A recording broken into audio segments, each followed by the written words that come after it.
ஆண்டின் பொதுக்காலம் 6ஆம் வாரம் செவ்வாய்க்கிழமை. முதல் வாசகம் யாக்கோபு நூலிலிருந்து வாசகம் 1ஆம் அதிகாரம் 12 முதல் 18 வரை உள்ள இறைவார்த்தைகள். அன்புக்குரியவர்களே, சோதனையே மன உறுதியுடன் தாங்குவோர் பேறு பெற்றோர். ஏனெனில் அவர்களது தகுதி மெய்ப்பிக்கப்படும் போது தம்மீது அன்பு கொள்வோருக்கும் கடவுள் வாக்களித்த வாழ்வாகிய வெற்றி வாகையினை அவர்கள் பெறுவார்கள். சோதனை வரும்போது இச்சோதனை கடவுளிடமிருந்தே வருகிறது என்று யாரும் சொல்லக்கூடாது. ஏனெனில் கடவுள் தீமையின் தூண்டுதலுக்கு உள்ளாவதில்லை, அவரும் எவரையும் சோதிப்பதில்லை. ஒவ்வொருவரும் தாம் சொந்த தீய நாட்டத்தினால் சோதிக்கப்படுகின்றனர்.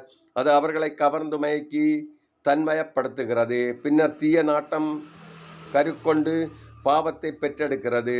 பாவம் முழு வளர்ச்சியடைந்து சாவை விளைவிக்கிறது. என் அன்பார்ந்த சகோதர சகோதரிகளே, ஏமாந்து போக வேண்டாம்.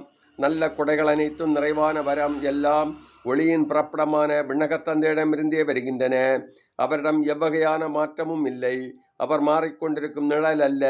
தம் படைப்புகள் தாம் முதற்கனிகளாகும்படி உண்மையை அறிவிக்கும் வார்த்தையால் நம்மை ஈன்றெடுக்க அவர் விரும்பினார்.